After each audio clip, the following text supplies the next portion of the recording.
Lunes 4 de octubre del 2021 y estamos en la clase número 7, en la semana número 7 de dictado de los teóricos sincrónicos de psicología comunitaria, social e institucional, de la cátedra justamente de la Escuela Superior de Medicina de la Universidad Nacional de Mar del Plata.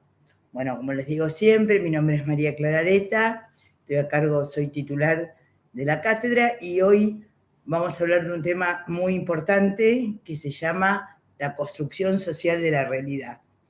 Quizás hoy haya solamente una hora de sincrónico. La próxima semana es feriado, es lunes feriado, por feriado largo puente. Quizás subamos otro material más en un teórico sincrónico, pero hoy vamos a hacer una clase, supongo, justamente de esto. Bueno, después de una semana agitada, después del parcial y del recuperatorio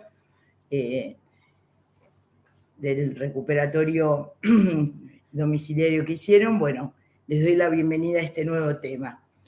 Bueno, la construcción social de la realidad es un tema muy importante dentro de la cursada, de la materia, ¿no? De la asignatura. Y en realidad el título, La construcción social de la realidad, es un título que le debemos a dos autores, que son Berger y Luckmann, en este libro famoso de la sociología. Aquí les muestro La construcción social de la realidad. Berger y Luckmann fueron dos autores que escribieron en inglés, ¿no? Pero cuyos justamente, digamos, sus antecedencias son la escuela alemana, ¿sí? Y sobre todo el idealismo alemán. Así que lo que vamos a ver, ustedes, yo sé que buscan bastante en Wikipedia, pero vamos a tratar de hacer una actualización crítica de la lectura de lo que significa para Berger y Luckmann la construcción social de la realidad, que es un título sencillamente maravilloso que instala una forma de pensar las cosas. Bueno, los saludo a todos. Hola Delfina, Lucio, Romina, Lautaro, Abril, Fernanda, Jazmín, están mis compañeras Sandra Marañón, que es la JTP, y la adjunta, que es Cecilia Gastiarena. Les vuelvo a agradecer junto a otros docentes y hemos podido organizar este recuperatorio y esta tramitación de la situación que en el parcial se dio. Bueno, vamos a la construcción social de la realidad. Les decía que Berger y Luckmann instalaron una forma de pensar. Es un texto que ellos escribieron y publicaron en Estados Unidos en inglés en 1966. Ustedes tienen el texto de referencia, que está subido como bibliografía, pero también tienen un PowerPoint que hizo la profesora María Marta Mainetti, que fue junto a Cecilia Gastiarena y quien les habla, organizamos la materia en el 2017 y ella hizo un PowerPoint que les sugiero, indico que lean porque llamó María Marta con respecto a este libro, La construcción social, que consta en la bibliografía. Y tienen el libro de referencia por si alguna duda les cupiera. Bueno, la idea de qué es la realidad es una gran temática que tenemos que incluir, digamos que es imprescindible que esté presente en esta materia. De hecho, no hemos hecho otra cosa que hablar de diferentes maneras de qué es la realidad, ¿no? Las profesoras les van a escribir el nombre del autor, sino que quería empezar con algo para retomar lo ya dicho, que es una frase de Wittgenstein. Wittgenstein, a ustedes ahí lo van a ver con doble B, pero ustedes saben que la doble B alemán se pronuncia B corta, y la B corta se pronuncia F, así que Wittgenstein. Wittgenstein escribió, se murió en 1951 y escribió hay un primer y segundo Wittgenstein, pero no importa, escribió una, digamos, no importa, para plantear algunos fundamentos de los que yo les quiero decir, porque voy a empezar con una frase de él, de Wittgenstein, que dice: los límites de mi lenguaje son los límites de mi mundo.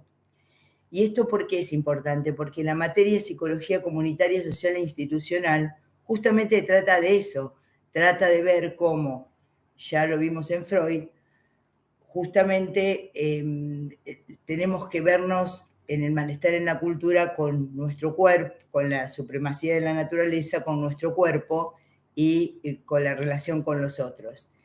Y la materia psicología comunitaria, social e institucional justamente tiene un carácter epistemológico. Esto quiere decir que la epistemología, como ya lo hablamos en otras clases, es la rama de la filosofía que trata de los problemas del conocimiento, de los temas del conocimiento. Y justamente psicología comunitaria, social e institucional tiene como objetivo el trabajar la construcción de los procesos de pensamiento para ustedes que van a ser médicos y médicas. Y esto es muy importante porque si los límites de mi mundo son los límites del lenguaje, nadie, podríamos decir, piensa mejor, ni actúa mejor, ni transforma mejor la realidad que lo que puede decir, que lo que puede hablar, que lo que puede transformar el lenguaje. De todas maneras, hay personas, temas, digamos, hay personas que tienen dificultades con su lenguaje y bueno, y ahí está la cuestión de poder decir que nada van a poder operar como médicos, que no tengan justamente pensado, hablado, y que por qué insistimos tanto en determinados temas y en determinados autores, porque nadie es, como dijo el doctor Florencio Cardón, el médico nunca supera al hombre que le preexiste, podemos decir que la mujer nunca, la médica nunca supera a la mujer que le preexiste, y esto tiene que ver con el lenguaje. Yo lo habíamos visto con Heidegger en el sentido de que habitamos el mundo del lenguaje, ¿sí? Habitamos el mundo del lenguaje. Entonces, vamos a hacer ustedes vieron que el título de la clase tiene un título que es la construcción social de la realidad y un subtítulo que es la subjetividad en tiempos de las redes sociales. ¿Por qué? Porque no podemos hablar de la construcción social de la realidad si no hablamos de qué es la vida, cómo entendemos la vida a partir de esta subjetividad creada por las redes sociales. Piensen esto. Pensemos en lo que dice Wittgenstein, que justamente el límite de mi realidad es el límite de mi lenguaje. Piensen que el lenguaje no solo es lo que hablamos, sino que actualmente, y tal como lo vimos en el panel que dimos la licenciada Clelia Conde, la licenciada Cecilia Gastiarena y yo, justamente lo que pensamos es que hay nuevos lenguajes, que son los lenguajes justamente digitales, que son los lenguajes que implican la computación, las redes sociales. Entonces, esa expresión de Wittgenstein toma ahora una realidad muy, muy, muy importante en el sentido de que somos también sujetos seguimos siendo sujetos del lenguaje, y el lenguaje se amplió tanto, el lenguaje de alguna manera ahora no puede ser considerado sino también mediante los lenguajes computacionales. Entonces somos también sujetos de las redes sociales. Entonces, ¿cómo somos sujetos de Instagram, de Facebook, de YouTube, de TikTok? Fíjense que esos también son lenguajes y las redes también construyen nuestra realidad. Entonces, les voy a dar un ejemplo. Muchas veces, en lugar de escuchar estos teóricos sincrónicos, van y buscan las respuestas en Wikipedia o buscan las respuestas en algunas preguntas sencillas o respondidas de una manera sencilla en las redes. No es que eso esté mal, porque todo el mundo acude a eso como si fuera un diccionario. Antes íbamos a los libros, a los diccionarios, Y ahora las redes, la cuestión justamente de que yo les esté dando esta clase sincrónica por YouTube, tiene que ver con nuestra actualidad. Digamos, si no tuviéramos esto, no podríamos comunicarnos. Entonces, quiero que puedan captar que esos también son lenguajes, formas de comunicación, y que es muy importante que los podamos incluir en nuestra realidad cotidiana. El texto de Berger y Luckmann, les vuelvo a decir, marcó un antes y un después por esto de pensar lo que vamos a definir, y está también en el PowerPoint de la profesora Mainetti, digamos, en lo que es el construccionismo.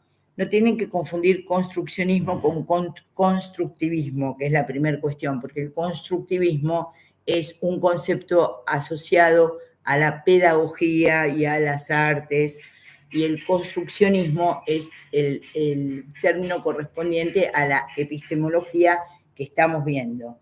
¿Y qué es el construccionismo? Es una postura que se opone justamente al determinismo. Voy a dar un ejemplo, una cita, un refrán popular que les va, me parece, a ampliar esto.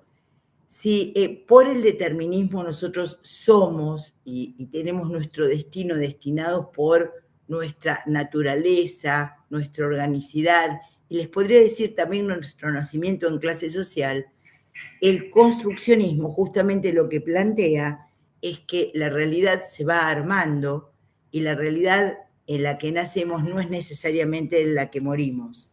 Justamente ahí se ve la cuestión, y fíjense cuántos de ustedes, si tuvieran que estar determinados por su relación, si estuviéramos todos determinados por nuestra relación orgánica y de dónde venimos, estaríamos haciendo la tarea que hacen nuestros padres, que hubieran hecho nuestros padres. Y sin embargo, nosotros podemos variar esa realidad, variar ese determinismo social orgánico, y podemos transformar la realidad y transformar nuestra vida.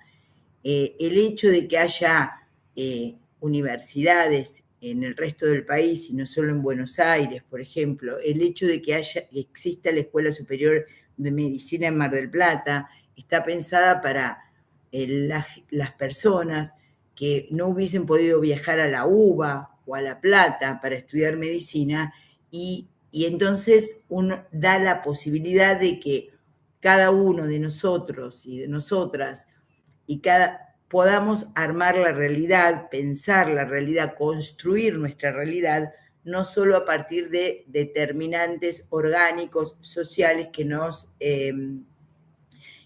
están determinando. Entonces uno podría pensar determinismo versus construccionismo, ¿sí? Entonces en ese punto hay un dicho popular español que dice: la manzana nunca cae muy lejos del árbol, ¿no? Y esto de la manzana nunca cae muy lejos del árbol es decir que si nosotros si cada uno de nosotros venimos de una familia obrera, tendríamos que quedar en una familia obrera, los pobres no podrían ir a la facultad, no podrían arribar a un nivel universitario, y sin embargo, poder pensar que lo instituido también está armado por lo instituyente, está modificado por lo constituyente, en ese punto nosotros ahí tenemos una gran diferencia entre justamente la posibilidad que tiene cada uno de ir trabajando por su vida, de ir constituyendo su vida. Berger y Luckmann, digamos, vamos a hacer una crítica a Berger y Luckmann, pero también los vamos a considerar, digamos, los precursores del construccionismo, ya les digo, 1966 en Estados Unidos, aunque tienen toda su antecedencia en la escuela alemana, ¿no? Plantean justamente esta cuestión de lo que sería cómo se construye la realidad, y ellos plantean 3 movimientos básicos de cómo se construye la realidad, que es la internalización, está en el PowerPoint, externalización y objetivación, ¿no? Internalización, externalización y objetivación, y plantean una socialización primaria y una socialización secundaria. Ahora ya les van a ir escribiendo las profesoras que me están asistiendo en la clase, en el chat, los nombres como para que ustedes los vayan trabajando. ¿Qué sucede? Berger y Luckmann plantean, digamos, la estabilización de lo que se llama la vida cotidiana. Este texto es de 1966 y es llamativo que ellos no consideren lo que Freud planteó ya en 1895, que es la psicopatología de la vida cotidiana. La psicopatología de la vida cotidiana, tal como lo vimos en Freud, justamente lo que plantea son vicisitudes de la vida cotidiana y sus alternativas, y sus errores, y sus lapsus, y en actos fallidos, etc. Sin embargo, Berger y Luckmann lo que van a plantear es que internalización, acá me pregunta Jasmine, sí, lo puedo decir, internalización, externalización y objetivación. Lo vas a ver en el PowerPoint, ¿sí? Entonces, ¿qué plantean Berger y Luckmann? Que uno nace en una familia y va de alguna manera internalizando, toman el término de Freud, identificándose con lo que ve. Por ejemplo, una familia que tiene métodos violentos de comunicación hace que por ahí el hijo o la hija justamente aprendan que la mejor manera de dirimir algo es por lo que dice el padre, o porque se revolean unos platos, o es normal pegarle a la mujer, a que haya violencia de género o que haya violencia entre los niños. Entonces, lo que Berger y Luckmann plantean es que esta internalización de lo que se ve hace que cada persona, cada sujeto, estipule su vida cotidiana según lo que ve por identificación. Les voy a dar un ejemplo. Nosotros, alguien nos puede recomendar una serie de Netflix, ¿no? En la serie de Netflix es como la vida. Nosotros entramos a la vida, digamos, cuando ya vamos por el capítulo número 8, por la temporada número 8, capítulo 15. Si ustedes van a ver una de las series, no sé, Games of Thrones, por ejemplo, que la deben haber visto, una cosa es que uno la agarre en el capítulo, en la temporada 4, capítulo, no sé, 18, por decir algo, en el capítulo 5, o que la haya visto desde el principio.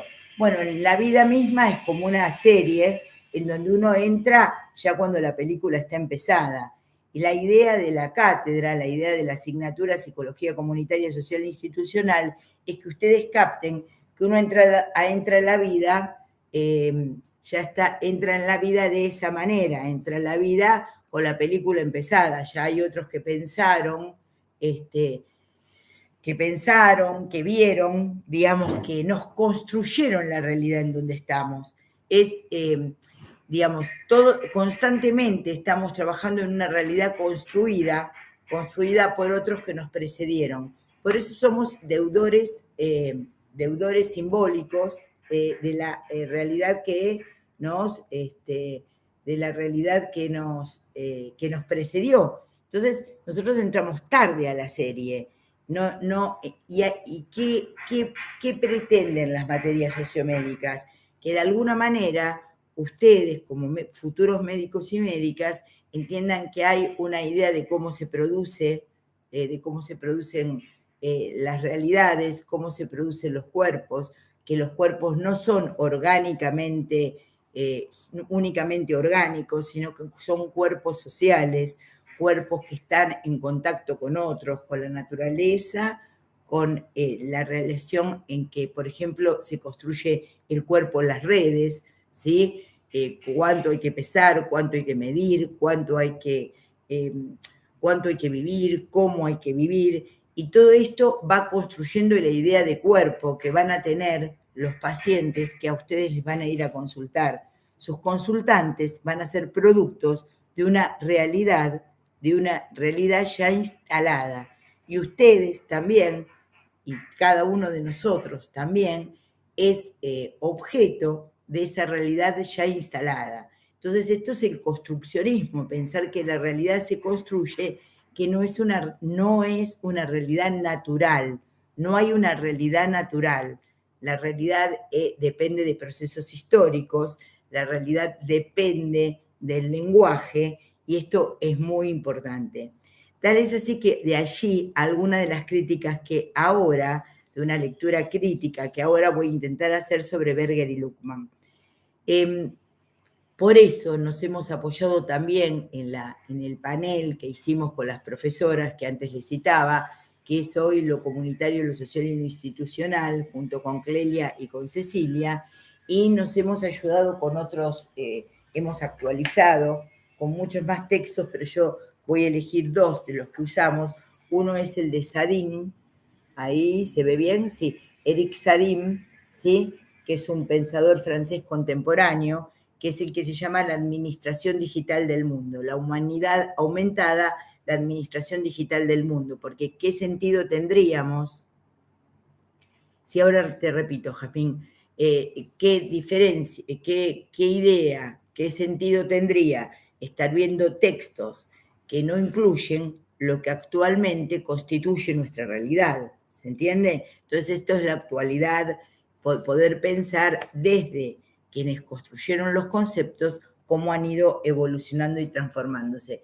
Y el otro texto que usamos, otro texto que yo jerarquizaría entre los que usamos, es también el de Jorge Alemán, justamente que se llama Ideología, y fíjense cómo dice, nosotras, el subtítulo, nosotras en la época en nosotros.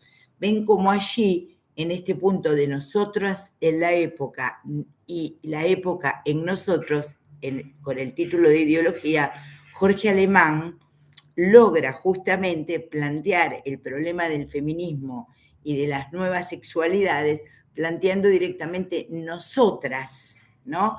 Como que hay un punto en donde la lectura y la instalación del feminismo ha hecho que se pueda entender la realidad de una manera diferente. Y luego, en el punto y aparte del subtítulo, la época en nosotros. Así que vamos a ver Berger y Luckmann, pero también como síntesis, digamos, de esto, podríamos armarlo así.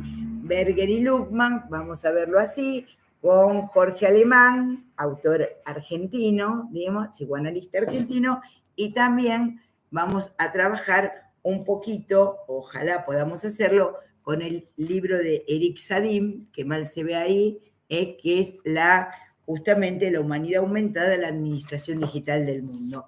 No pretendemos nosotras que ustedes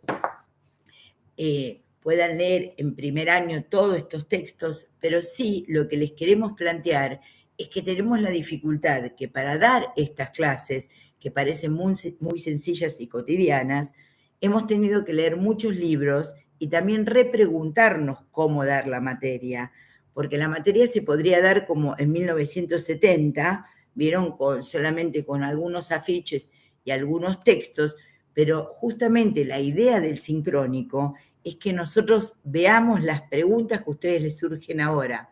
A ver, acá les están poniendo las profesoras con la sociedad que Juli Riderelli dice, ¿podríamos vincularlo con la sociedad que preexiste al individuo? Claro, la sociedad preexiste al individuo y lo construye de tal manera, por eso daba el ejemplo de que si el chico o la chica ven que en la casa el padre la muele a golpes a la madre o le pega a los niños, yo qué sé, va a entender esa realidad patriarcal, podríamos decir, justamente en relación a entender que siempre la realidad va a funcionar así, porque justamente la socialización primaria que depende de la familia nos hace entender que el mundo es así.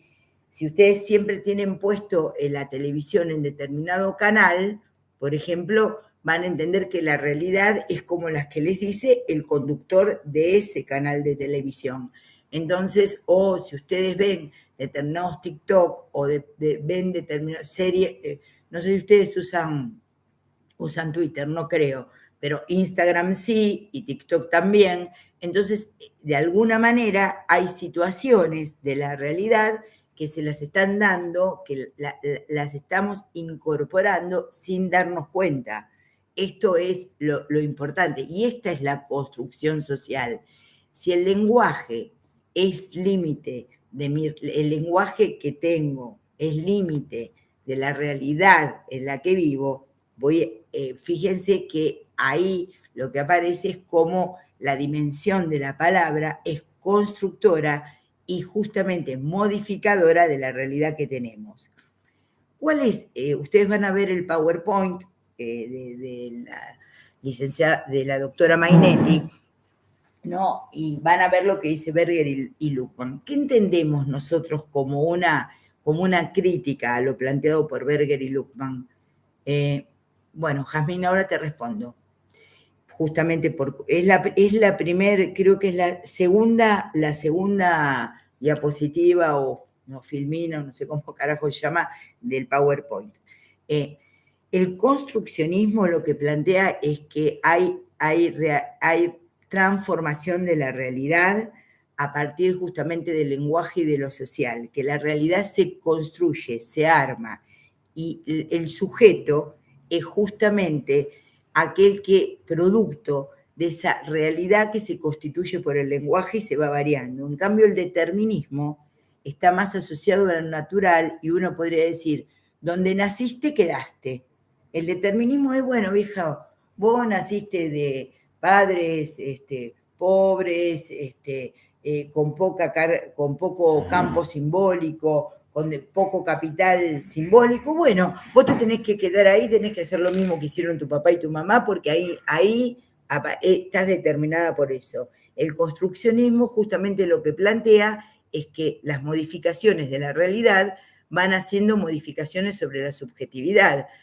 ¿Nosotros qué pretenderíamos? Que a partir de estos sincrónicos, a partir de los textos que le dan, ustedes fueran construyendo un campo de lenguaje más amplio, un campo simbólico más amplio, y que esto les permitiera justamente sostener una realidad más amplia y ser transformadores de la realidad. ¿Se entiende? A ver, el construccionismo, el sujeto se amolda a las transformaciones, no. En el construccionismo, no digamos, Candela Vijarra dice, en el construccionismo el sujeto se amolda a las transformaciones. No, el construccionismo justamente lo que plantea es que el sujeto es sujeto social, que es sujeto de la realidad en la que vive, si quiere decir amolda, pero justamente como no hay, justamente estamos hablando del lenguaje, vamos a tratar de poner las palabras que corresponden. Es una aproximación no del todo errada la que haces, Candela, pero no es amoldarse, sino que se construye, ¿me entendés? Porque amoldarse es digamos, es una palabra que acerca un poco el bochín, pero no define lo que es el construccionismo como amoldamiento, pero justamente lo que estamos pensando es el construccionismo. ¿Ven estas pequeñas cuestiones?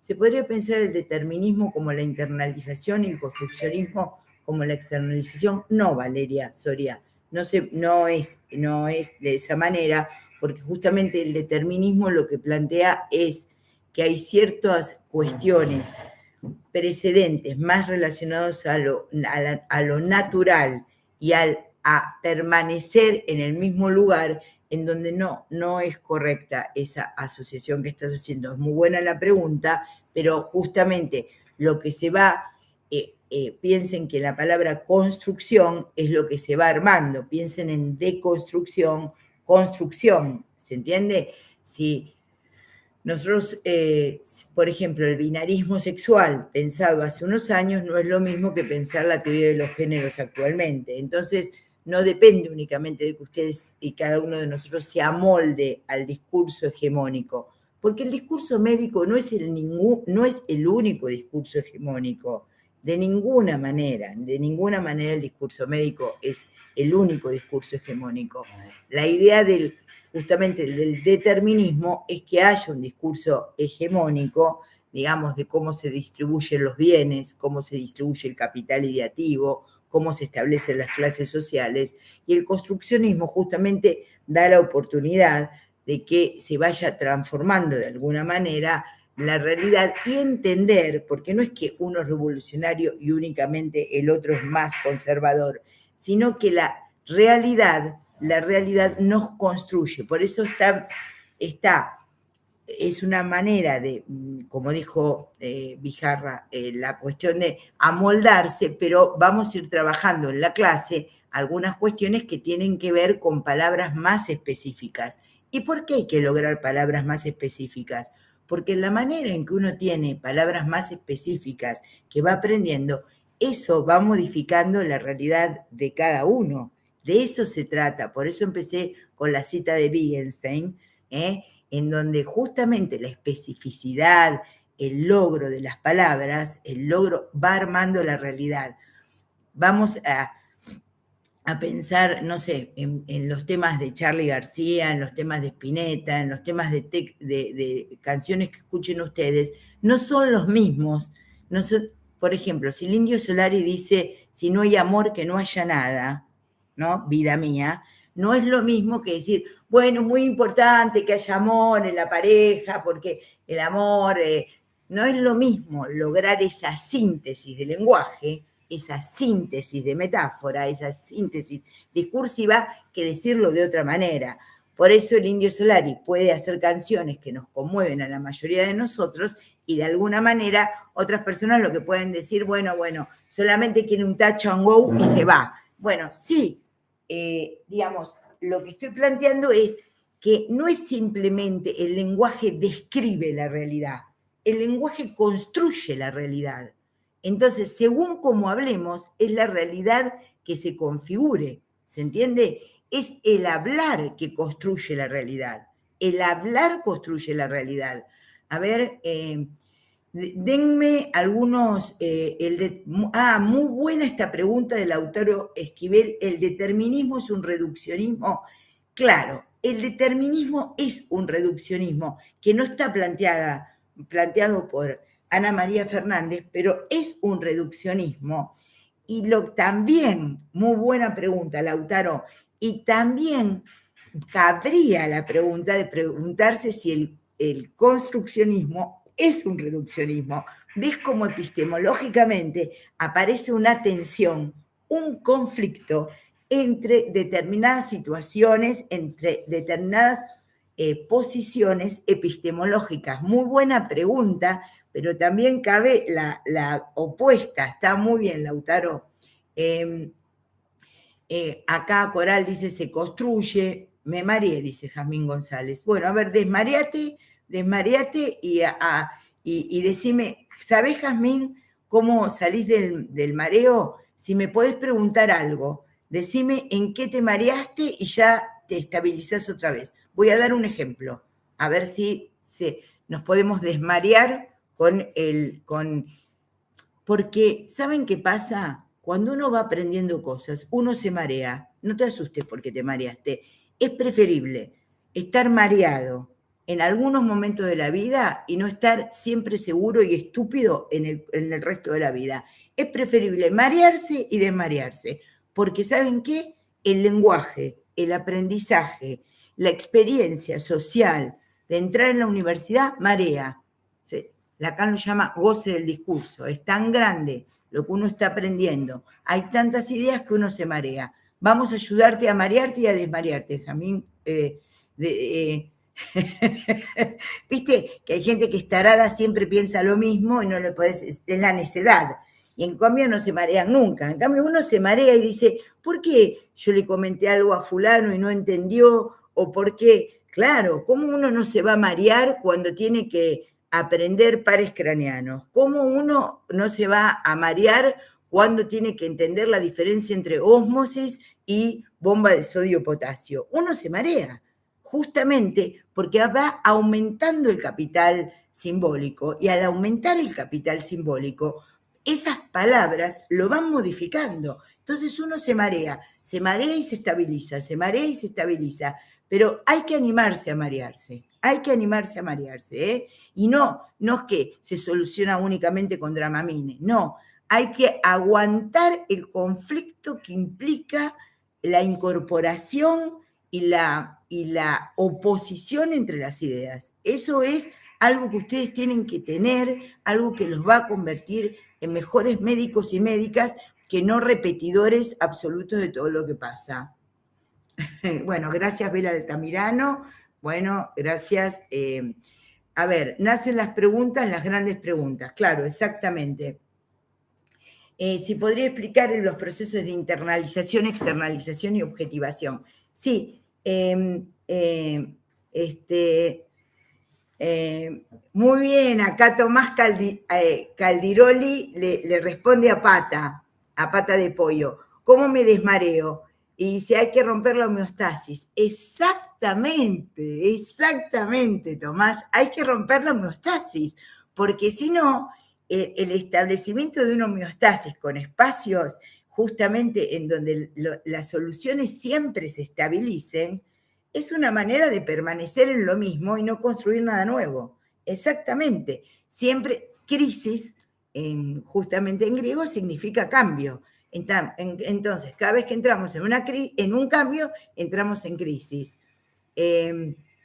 Bueno, a ver, en el construccionismo, entonces como individuos creamos, construimos nuestras etapas, nuestra realidad. Mira, Sinaí Guerrero, lo que plantea el construccionismo de Berger y Luckmann es que el sujeto es un sujeto creado por la sociedad, ¿me entendés? Por la historia, por la historia, digamos, es un sujeto pensado desde lo histórico-social. Por eso la realidad se establece antes que el sujeto. Hay una realidad que nos precede y que nos marca en un lugar determinado. Acá Gavis dice, ay, profe, la praxis me maría y me encanta, me estás rompiendo esta epistemisa. Bueno, me alegro, Gavis. Me alegro si algo de eso produce, es muy interesante, ¿sí? Eso es lo que intentamos hacer. Bueno, bueno, muy bien. Entonces, estaba justamente la internalización es justamente la parte en donde tomamos lo que nos dicen nuestros padres, hay que ser bueno si te bañas todos los días, hay que ser malo si bla, bla, bla. Justamente la externalización es lo opuesto. Es una teoría en sí misma bastante sencilla. Yo creo, voy a decir algo que es un comentario, que me parece, que lo mejor de Berger y Luckmann es el título. La construcción social de la realidad, y que ahora tenemos que darla como justamente realidad aumentada por las redes, y por eso empecé con Wittgenstein, pensando justamente que no hay realidad que supere nuestro lenguaje, porque el lenguaje crea la realidad, y el lenguaje de las redes crea nuestra realidad, y el lenguaje cibernético crea nuestra realidad porque es lenguaje. Esto es lo que les quiero plantear. Un ejemplo de construccionismo muy loco me pareció en la novela de Orwell de 1984, dice Victoria. Al achicar el vocabulario, claro, al achicar el vocabulario se reduce la capacidad de pensar. Exactamente, Victoria, exactamente, es eso que vos decís, exactamente. Justamente por eso hay algunas palabras que los medios de comunicación plantean como eslogan. Entonces, se robaron un Producto Bruto Interno. Esto queda, todo lo que tiene que ver con la brevedad y pegar, uno podría decir, es justamente reducir la capacidad del debate, reducir lo que sería la capacidad dialéctica de a un concepto ponerle el otro. Por ejemplo, lo que preguntaba creo que Lautaro, ahora me corrigen, dicen que los argentinos nos comunicamos solo con 156 palabras. Bueno, esto es dice Valeria Sosa, bueno, este es un gran problema en los procesos de enseñanza y aprendizaje. Uno es el proceso de enseñanza y el otro de aprendizaje. No están, digamos, tienen sus variables. No se dice proceso enseñanza-aprendizaje, sino procesos de enseñanza, procesos de aprendizaje. Claro, bueno, el capital, digamos, el capital simbólico que tiene cada uno, claro, depende de la capacidad, no es lo mismo, por eso me encantó poder hablar, por ejemplo, que amoldar no es lo mismo adaptar que coadaptar o adaptación activa, ¿se entienden? Es totalmente diferente poder pensar eso. Y bueno, y estas 156 palabras o 200 palabras que se dice que tienen de capital simbólico, es interesante. ¿Vieron cuando se repite un nombre? Digamos, un conductor de televisión repite un nombre varias veces justamente para que se instale y es solamente por ahí un nombre propio, ¿no? Lo que nosotros internalizamos construiría lo que nosotros externalizamos. Está muy bien la pregunta. Está muy bien la pregunta de Manuel Echegoyen y después Chiara dice, ¿la externalización sería rechazar lo que internalizamos? Sí, sería, no es rechazar lo que internalizamos, es de alguna manera tornarlo en una realidad. Primero, sin darnos cuenta, vemos que la madre, por ejemplo, putea al padre, que el padre golpea a la madre, que los chicos son tratados de una manera determinada, eso lo internalizamos para Berger y Luckmann, después lo externalizamos y lo objetivamos como una realidad objetiva, ¿se entiende? Entonces, eso que aparece en la internalización, socialización primaria, que es en la familia, lo repetimos sin darnos cuenta porque entendemos que es la única manera que tenemos de comunicarnos, ¿se entiende? O de crear realidad. Entonces lo repetimos como si fuera lo único.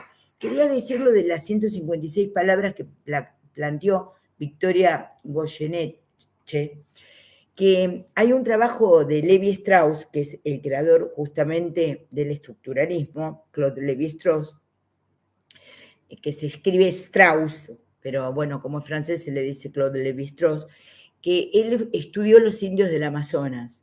Y cuando estudió los indios del Amazonas, justamente cuando hace su trabajo sobre ¿no? El significante en la vida salvaje, digamos, lo que hace es advertir, se pone a pensar Claude Lévi-Strauss, si aquellas realidades más complejas hacían que los pueblos originarios de esos lugares del Amazonas en Brasil tuvieran lenguajes más complejos.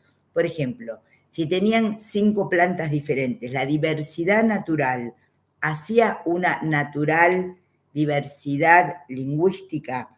Ese es un gran problema de la lingüística, digamos, que podríamos charlar en otro momento, pero lo que podemos decir es que no vemos más que lo que le podemos poner palabras, digamos. Entonces, justamente hay algo en el punto donde un neologismo o algo, hace unos años no conocíamos la palabra machirulo o no la usábamos habitualmente, ahora la podemos usar, patriarcado no la usábamos tanto como se está usando ahora, quiere decir que las palabras nos constituyen. Lo que nosotros, Luciano dice, y va a depender de cada uno en cortar con eso malo. Mira, Luciano, lo que se nos da, yo considero que no es ni bueno ni malo. Hay cuestiones que vale la pena transmitir y hay cuestiones de padres a hijos y hay cuestiones que es preferible no transmitir. ¿Por qué si el padre de alguien es violento, él va a ser violento porque es el padre? Hay cuestiones que es justamente la transmisión, la perdurabilidad de una conducta, hay que evaluarla en el sentido de que hay cosas que hay que cortar y hay cosas que hay que mantener. Sería necio también pensar que todo lo que nos precedió, con eso hay que cortarlo. Sí, entendí lo de la internalización, pero no es un proceso voluntario, Luciano, no es un proceso que planteen así. Hay que desnaturalizar la vida, el lenguaje, la historia y replantearnos las cosas críticamente, exactamente. Bueno, vamos a ver un concepto para hacer una crítica sobre un concepto que nos plantea Berger y Luckmann, justamente que es el de la vida cotidiana. Cuando justamente ustedes ahí lo van a tener en internalización, vida cotidiana, digamos, termina el proceso de internalización, cuando uno entiende que, por ejemplo, si tocan el timbre hay que decirle al tipo que toca el timbre pidiendo algo, anda a trabajar, vago. Entonces, eso lo internaliza como diciendo, anda a trabajar, vago o planero. Entonces, bueno, se entiende que eso es natural y de alguna manera se incorpora de tal manera que nosotros entendemos que es así, hasta que uno dice, bueno, ¿qué pasa? Hay siempre cuestiones, hay personas que nos despiertan, hay situaciones que nos avivan, retomando lo que decía antes, ahí no me acuerdo la que se había mareado y yo dije, bueno, te mareaste, pero ahora hay que desmarearse. Hay cuestiones que unos dicen, a ver, estoy en este barco, ¿está bien que esté en este barco? ¿Está bien lo que estoy haciendo o no está bien? Hay gente que nos aviva en la vida y hay gente que nos duerme en la vida. Hay gente que nos duerme y permanecemos como tarambanas, ¿sí? Repitiendo siempre lo mismo. Y hay gente que nos estimula, situaciones, gente, conexiones. Y eso es lo que pretende ser la facultad en un gran, justamente, en un gran dispositivo epistemológico. Porque piensen que la facultad la universidad en sí misma es un gran dispositivo epistemológico y político que trata justamente de generar ideas y de avivar gente. No sé si se entiende. No de permanecer, digamos, ¿por qué voy a tener que permanecer en el mismo lugar si mi deseo no es permanecer en el mismo lugar? También hay gente que quiere repetir la historia de sus padres y está muy contenta de eso y ese es su deseo y no tiene por qué modificar nada. Pero la universidad, ustedes lo tienen que entender como un gran dispositivo, les vuelvo a decir, epistemológico y político, en el cual les permite la gran posibilidad de repensar las cosas. Miren cómo se estipula la vida cotidiana. ¿Qué dicen ellos? ¿Qué dicen Berger y Luckmann? Berger y Luckmann lo que plantean es que esta identificación en la vida cotidiana se da sin conflicto. Y esta es la crítica que queremos hacer. Como tipos que están escribiendo en Estados Unidos 1966. Yo sé que en ese año empezaron a nacer la mayoría de los padres de ustedes, ¿no? Pero ustedes tienen que entender la época del hipismo, la guerra en Vietnam.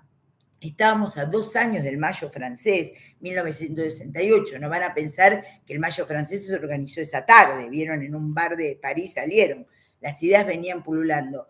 Y justamente ellos plantean cierta naturalidad, cierta normalidad, cierto no conflicto. Y esa es la gran crítica hecha a Berger y Luckmann. Nosotros vivimos en el conflicto, ¿no? En el conflicto de querer parecernos a nuestros padres y no querer parecernos, en poder superarlos, en poder decir, bueno, estuvo bien en tal cosa, tal otra, tal profesora me dio bien o mal la cuestión. Entonces, justamente la identificación que plantean Berger y Luckmann es una identificación completamente diferente a la que se plantea en Freud. La identificación que se plantea en Freud es con conflicto. Voy a ver si me llaman las profesoras. No. La idea justamente es una idea siempre de conflicto, siempre de situación, de posiciones encontradas que desarrollan cierto displacer. Entonces, por eso hemos visto el malestar, porque el mareo, al que antes aludía Jazmín, vos eras la que estabas mareada, ¿no? 12 habían mareado. Es el malestar en la cultura. Ese es el malestar en la cultura, el mareo que producen las ideas. El mareo que producen las ideas es el malestar en la cultura. Ahora, uno podría estar tranquilamente durmiendo tirado en la cama, no sé, viendo alguna pelotudez por la tele, o quedándonos tranquilos y no nos íbamos a marear, ni nos íbamos a levantar diciendo, uy, qué problema, tengo que dar la clase, tengo que pensar cómo decírselos. Ustedes, uy, otra vez vamos a escuchar a María Clara que nos dirá. La idea no es que ustedes no estudien, no miren Wikipedia, no miren Internet. El tema es que tengan una lectura crítica de eso. Entonces, directamente yo les tomaría un parcial que dijera, Wikipedia dice tal cosa. ¿Cómo se planteó? ¿Qué otra idea tenés de lo que lees? ¿Sí? ¿Qué otra idea tenés de lo que lees? Lo que lees, ¿cómo lo entendés? Porque si no, no es que la Internet o Wikipedia sea malo, sería una pelotudez pensar eso. La idea es que justamente tengamos una lectura crítica y vayamos entendiendo lo que se va diciendo. La vida cotidiana, entonces, que aparece como, ahora Gabriel y Silva plantea, soy de Amazonas y hay algunos pueblos que aún hablan su lengua materna, pero son pocos ahora. Claro, claro. No solo arrasaron los árboles, porque para dominar no solo hay que arrasar los árboles, hay que arrasar el lenguaje, hay que arrasar la cultura. Y esto, la verdad que es impresionante esto que decís, Gabriel y Silva. Claro, porque no solo arrasaron los árboles para plantar soja, ¿no?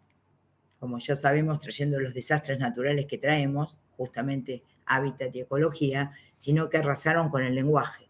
La mejor manera de dominar a los pueblos es arrasar con el lenguaje, con esa sutileza, que si yo les digo Indio Solari ustedes entienden, si yo les digo Charlie no les digo ni el apellido, si yo les digo el Diego ustedes entienden, y eso es lo que hace que seamos una comunidad, que podamos tener nuestras características, que podamos plantear esto. Es la verdad que impactante, ¿no? Los medios de comunicación juegan un rol a veces adormecedor, exactamente dice Fernanda. Pueden pensarse algunas redes sociales como un recurso o agente del malestar en la cultura. Te diría, Manuela, que más que agente es un lenitivo, porque justamente sería fuente del malestar en la cultura cuando pones relaciones con los otros. Entonces te instalan la agenda del conflicto. El conflicto es tal. Entonces vos todo el tiempo, ay, el conflicto es tal, pasó tal cosa, robaron lingotes de oro en Uruguay. Entonces te marcan la agenda. En ese punto es fuente de malestar en la cultura, tenés razón.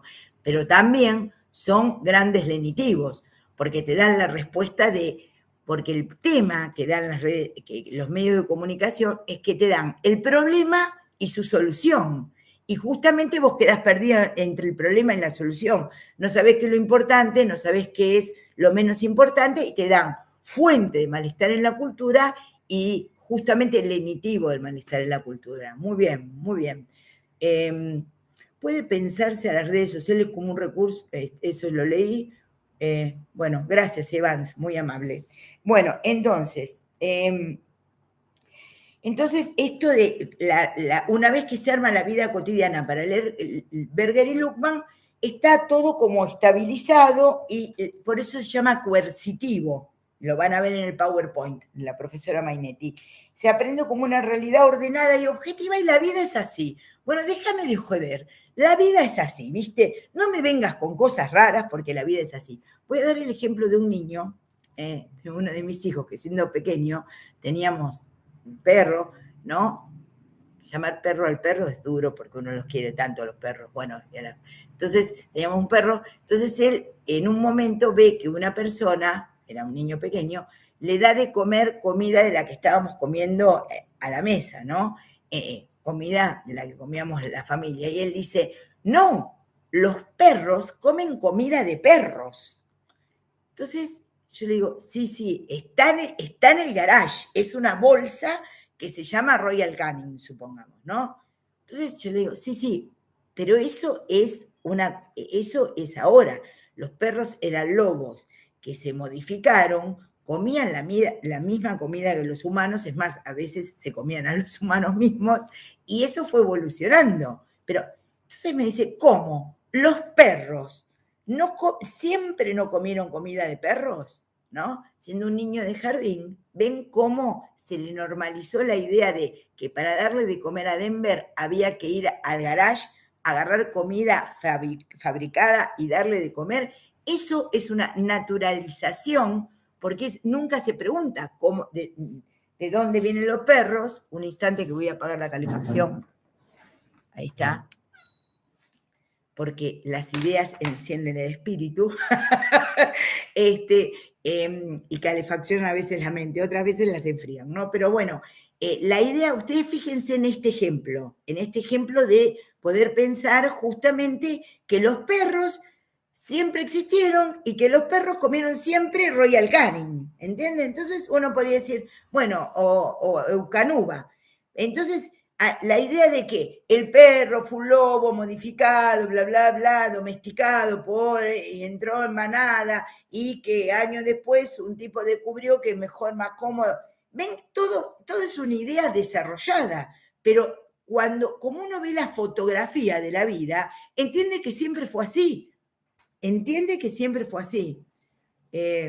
A los perros los humanizamos, claro, exactamente.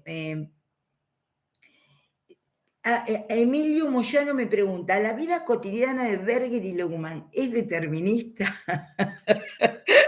Es una pregunta interesante, porque Berger y Luckmann te diría, escúchame, Emilio, todo lo contrario, lo que nosotros te decimos, te diría Berger y Luckmann, que la vida cotidiana es construcción de una realidad social que se toma como natural. No, te dirían todo lo contrario, pero justamente lo que nosotros advertimos como crítica es que esa constitución de la construcción de la realidad justamente se da para Berger y Luckmann de una manera demasiado simplista, ¿no? Demasiado simplista y sin conflictos, ¿entiende? Por eso pensamos ahora justamente, pero ¿esto qué nos ha permitido? Nos lo ha permitido el seguir estudiando, el seguir interrogándonos, también la conexión con las redes, digamos, el poder pensar cosas diferentes, pero eso es una pregunta interesante, ¿no? La vida cotidiana termina siendo determinista. Ellos te dirían, de ninguna manera, hemos creado este libro para decir que no somos deterministas, somos construccionistas. Pero es muy interesante que vos lo preguntes de esa manera, ¿no? Pero queda claro que no, que para Berger y Luckmann no, y para nosotros tampoco, digamos. Es construcción social de la realidad, no es la realidad determinada justamente por la constitución natural y social de las clases, sino que se va construyendo. Uy, cuánto les tenía que decir y todavía no he llegado a... Bueno, a ver, vamos a... porque estamos casi en la hora de... Bueno, vamos a plantear algunas, justamente, ¿por qué no me dicen algunas ideas, textos, canciones, digamos, cosas de rap que a ustedes les modificaron la idea que tenían? ¿Ustedes recuerdan como algún momento de la vida de ustedes en donde algo les hizo decir, entonces esto no era igual a lo que yo venía pensando? Esto modifica algo de lo que venía pensando, entonces no era tan así. También se puede pensar lo contrario. Pensé siempre que mi vieja o mi viejo estaban equivocados o mis hermanos y ahora lo resignifico de otra manera. ¿Se entiende? Esta es justamente la idea cuando uno resignifica las cosas. Si el norte fuera el sur de Arjona, la vida cotidiana, dice Evans, si el norte fuera sur, sí, la idea de que el norte fuera sur de Arjona no es de Arjona. Hay un artista, Molina Torres, en Uruguay, que es famoso, el que dibujó, si alguien lo tiene lo puede poner en el chat, justamente son esas remeras en donde América del Sur está en el norte y el norte está en América, está en el hemisferio sur, digamos, poder ver el universo, justamente quien dice que tenemos que ver siempre el planeta de esa manera, arriba con América del Norte, con el hemisferio norte y abajo con el del sur. Molina Torres fue un artista uruguayo que armó toda esa cuestión de la inversión, bueno, Galeano, hay un montón de Mara, de Víctor Heredia, la metamorfosis de Kafka, claro, ahí Gavis lo plantea, ese libro, ¿viste? Cuando justamente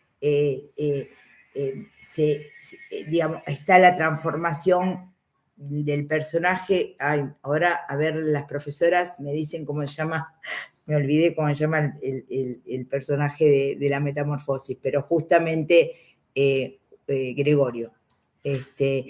Y ahí justamente aparece la transformación, muy interesante. Lo de Mara, vos sabés que no lo conozco, Mara de Víctor Heredia. Pata, si me decís alguna frase me ayudás. La primera vez que fui Flor de Ángeles dice, la primera vez que fui a la casa de una amiga cuando estaba en la primaria y vi las diferentes costumbres que tenía. Claro, exactamente. Qué interesante, Flor, claro. Claro, ahí te mareó, podríamos decir, te mareó la realidad constituida. Yo leí un libro de Brian Weiss, dice Martina Luciana Solís, que se llamaba Muchas vidas, muchos maestros, que me generó un cambio de pensamiento. El libro Los ojos del perro siberiano, dice Jazmín, las canciones de Cerati, dice Jazmín también, la invención de Morel, dice, claro, mirá vos, ha leído a Borges y Bioy Casares. Mi planta de naranja Lima, claro, en el colegio.